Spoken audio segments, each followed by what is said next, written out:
Good evening to you viewers. Welcome to the 6 p.m. newscast on Equinoxe television, where we're broadcasting live in Douala. In our major stories, civil society leaders in the economic capital city Douala say the Yaoundé administration is discriminatory. They were speaking after the visit of the Minister of Housing and Urban Development, Celestine Kecha-Cortez, at Mobile, Guinness, where the story building collapsed, killing at least 40 people. According to them, the government is discriminatory in the sense that the minister came late. She should have come earlier, as in other cases with same magnitude.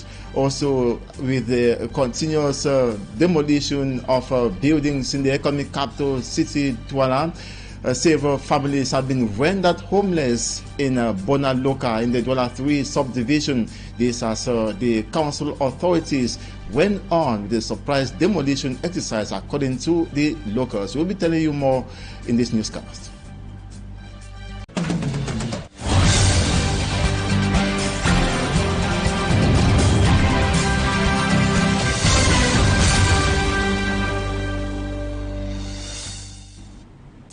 Good evening once again. Thanks for joining us on this edition of the 6 p.m. newscast. We begin in the Adamawa region of the country, where a story building collapsed, killing 4 persons, a woman and her 3 children.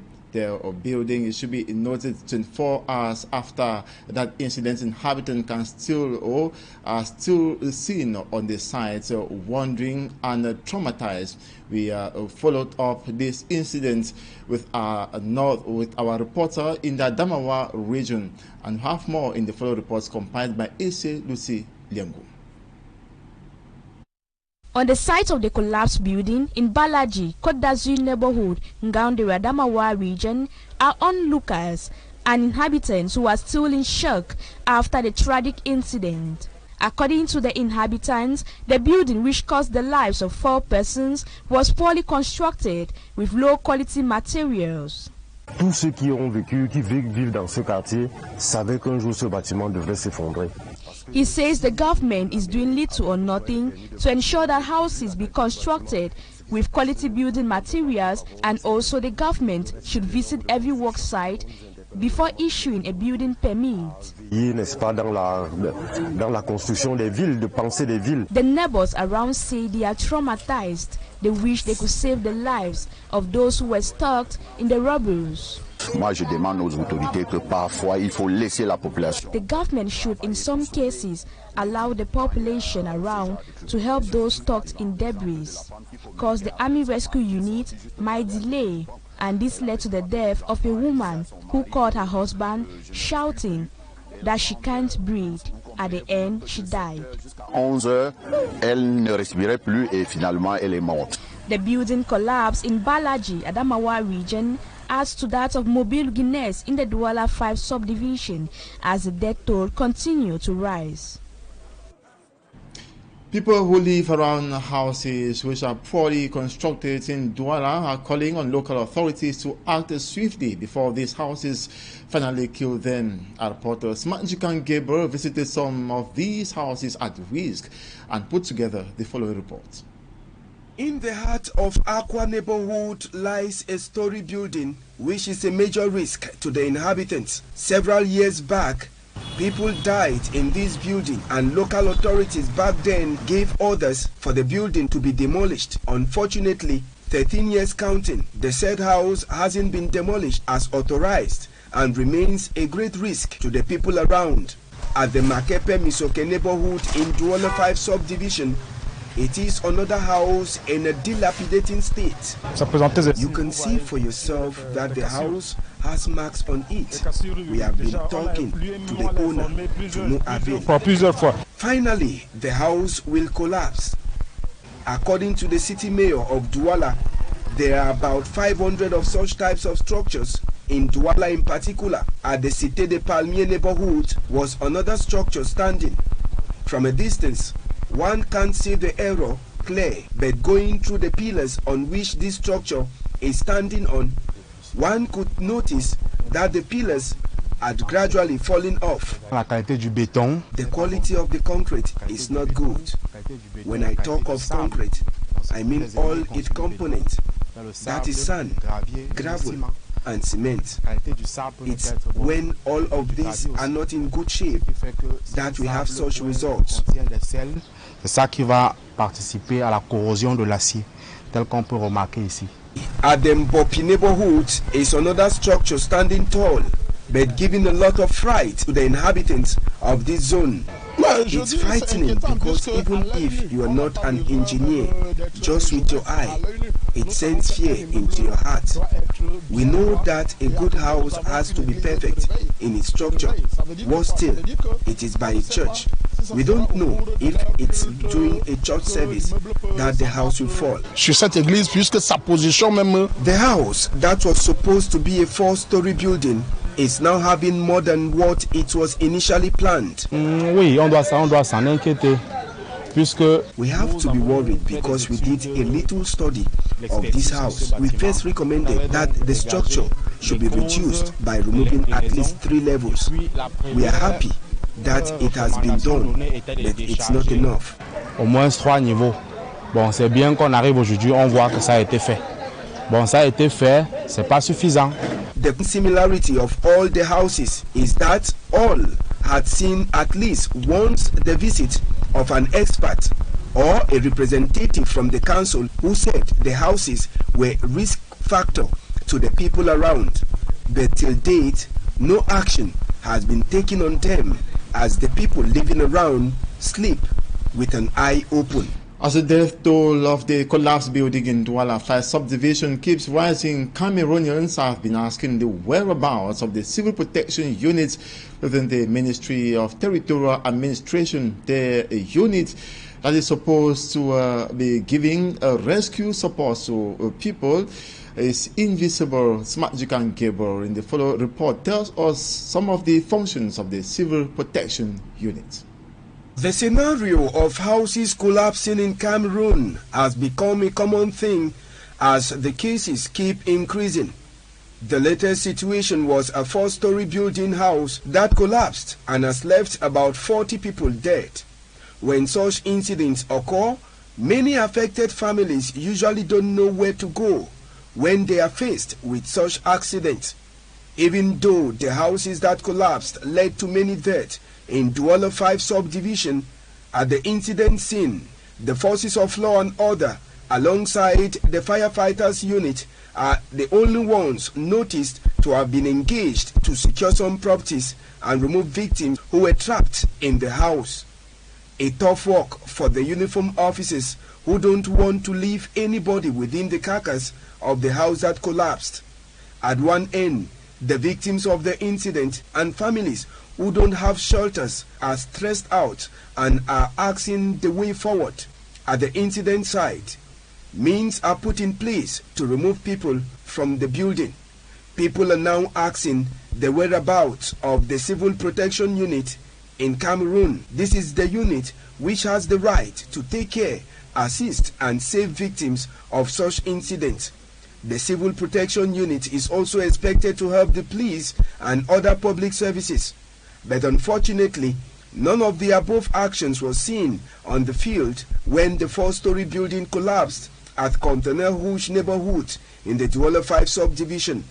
The Civil Protection Unit, which is well established in Cameroon law, was supposed to deploy all it means to protect civilians from accidents and natural disasters. This Civil Protection Unit is well organized outside Cameroon, but in Cameroon, it is very invisible, though present on paper.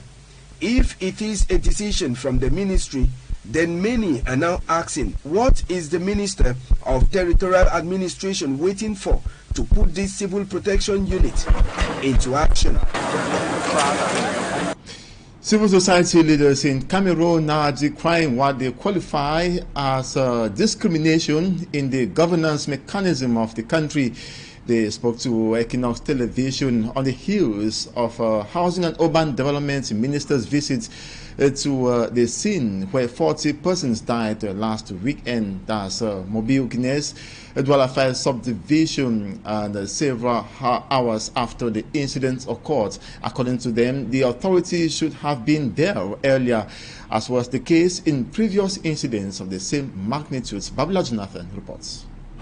The collapse of the deadly three-story building at Mobile Guinness in Douala occurred at about 1 a.m. Sunday, and the Minister of Housing and Urban Development, Celestine Kecha-Kutes, arrived at the scene Monday. About 48 hours later, at least 40 persons died and 21 others were injured. Considering the gravity of the incident, civil society leaders think that the reaction of authorities was not equal to the damage.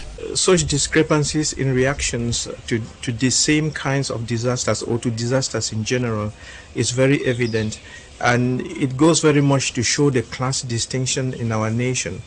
You know, sometimes you could have disasters even in Yaoundé right at the noses of the ministers. They will not go there. But when it concerns big people, important people in quotes, they all go there and they make a show of it.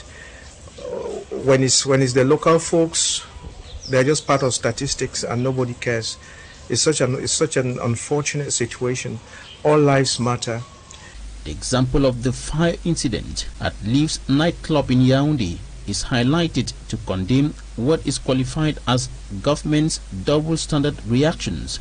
According to some right defenders, this reveals the discriminatory nature of the governance mechanism in Cameroon. According to the case of the Leaves nightclub in Yaoundé that took place or that happened some time ago, you bear with me that it took the government less than few hours for 3 government ministers to answer present on the scene. We have been asking if the Mobile Guinness incident in Douala did not carry the same weight like that of the nightclub that happened in Yaoundé. Was it not actually another moment for the government to mobilize all its ministers? They are urging the authorities at all levels of governance to balance the governance equation on grounds that all lives matter. All lives are important. Families of victims who died in the Mobile Guinness catastrophe are still in shock as they continue mourning their loved ones. Our reporter Annabella was at the site today where she met the family of one of the victims, 33-year-old Nadine. We have more in her report. Just a stone throw from the building which collapsed at Mobile Guinness in Douala, the Toyon family mourned their daughter. 33-year-old Struendo Nadine was one of the victims covered under the rubble. Her corpse was retrieved about 24 hours after the unfortunate incident happened. On m'appelle autour de 1 heure que l'immeuble de la mort s'est effondré au quartier. Il ne trouve pas sa petite sœur. Je lui demande cours à la maison, top. Il part à la maison, il dit que même comme ça, il ne trouve pas la petite sœur. Ils parlent tous en pleurant. Nadine, who just passed her BTS examination, was renting in the affected building. Her parents, her brothers and sisters and other family members have been inconsolable and still in shock. Meantime, local authorities have been making turns at the site to take stock of the situation and also console some family members. The mayor for Douala 5 dropped a wreath at the site in honor of those who died in the tragedy. As at today, Wednesday, June 27, firefighters continue to dig deep through the rubble here at Mobile Guinness, precisely at the famous Immeuble de la Mort, in search for lifeless bodies, or why not survivors after the incident, which has already taken the lives of over 40 persons. As we left the scene in the evening of Wednesday, the combined military rescue team continues with the search for more corpses or survivors. As at now, the death toll stands at 40, with over 21 people wounded, receiving medical attention at different hospitals in Douala. We now take you in Bonaloka, a neighborhood in the Douala 3 subdivision where over 12 houses have been demolished. in that locality by the council authorities. The stranded victims expressed indignation over the decision of the council to destroy their houses without informing them. Worried about where they will spend the night with their family, the victims are decrying what they term injustice on the part of the government or local administrative authorities. We have more with Immaculate Fogre. Victims of a demolition exercise in Bonaluka, Douala 3 subdivision, struggling to save some of their goods. The victims, who claim were unaware of the planned demolition exercise, saw their houses and all its content crushed by a bulldozer belonging to the Douala 3 council. They have come and broke them. They are not even tell them to first pack their things. So the mama is crying like that. It's painful because you cannot be your house. They come and broke your house. They cannot even tell you to pack your things first. They just come and ask you to leave. They just come and broke your things down. It's painful. So what the mama is telling. With frustrated looks, the victims are wondering where they will go to with their entire family. Many decry the fact that, despite having land titles, they are being forcefully evicted. It's the neighbor who is involved of the thing that the government should see what they can do, because they are outside under the rent. So the government have to see what they can do to help them. According to some victims, they are being accused by the council of building houses along drainage systems. It should be noted that councils in Douala have been struggling to address the problem of floods by demolishing houses found on or along drainage systems. Now we take you to Fumbot in the Nous division of the West region of the country, where an altercation resulted to 15 persons severely injured.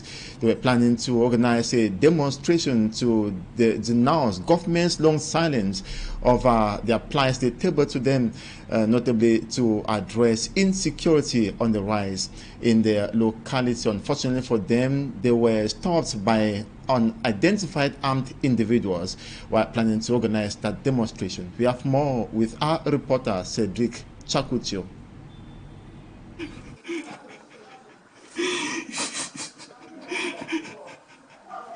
In this left health center of Nous division, nurses are rushing to cure this man who arrived in a critical state after sustaining machete injuries.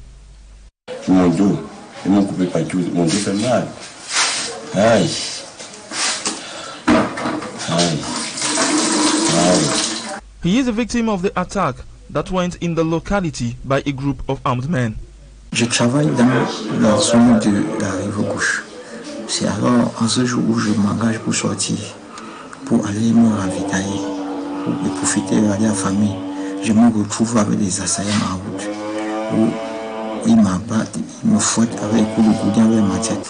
Ils ont pris mon argent 25 000 avec ma caille entrée dans mon porte-monnaie. Ils sont partis avec, cassé mon téléphone. Je ne peux même pas appeler. Feeling disappointed over the silence of the administrative authorities to address their plight, tabled several times to them, these locals decided to organize a demonstration to express their discontent. Unfortunately, they were attacked on their way by the unknown armed individuals, frustrating the manifestation. Even policemen used strategies to evacuate the victims. Ils se couchent comme s'ils sont off. Comme s'ils sont off. This weakness explains why the group of armed men committed this act. On partit d'ici, que tous les gens qui sont venus d'ailleurs, ils vont partir.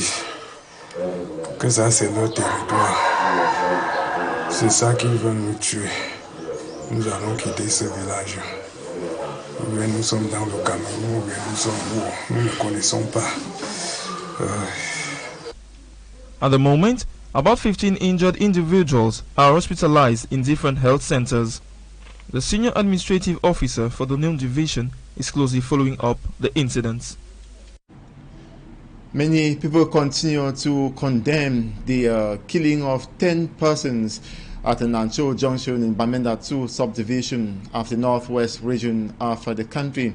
About 2 weeks ago, the population of Bafusam chief town of the west region have come out in their numbers this Wednesday, July 26, 2023, dressed in black and holding peace plans to denounce the frequent killings of innocent civilians in the northwest and southwest regions of Cameroon that directly and indirectly affects them.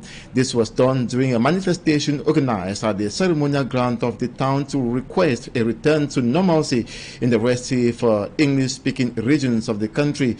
The gathering, an initiative of community leaders in the town, also aims at multiplying calls for peace and living together in different communities. It took place under the supervision of the West Regional Governor, Awa Fonka Augustine, and had in attendance a host of administrative, municipal, religious, and traditional authorities. The gathering was characterized by an ecumenical service during which calls for the consolidation of peace in Cameroon were made. The host region in general was called upon to show proof of hospitality to internally displaced persons from the English-speaking regions. The mourners lit a candle in memory of victims of the July 16 Nancho killing in Bamenda, who were mostly from the Bambutus division in the west region.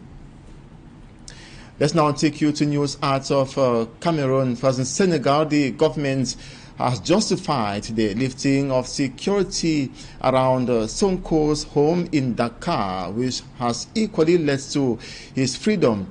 And in Ghana, the parliament has voted to abolish the death penalty in their country. Mala Glory has compilation of these stories.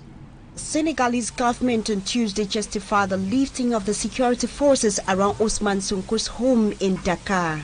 The spokesman of the opposition party confirmed that the forces of law and order positioned in front of the opponent's home since May 28 for reasons of public order and national security were lifted on Monday, stating that Mr. Sonko was at home.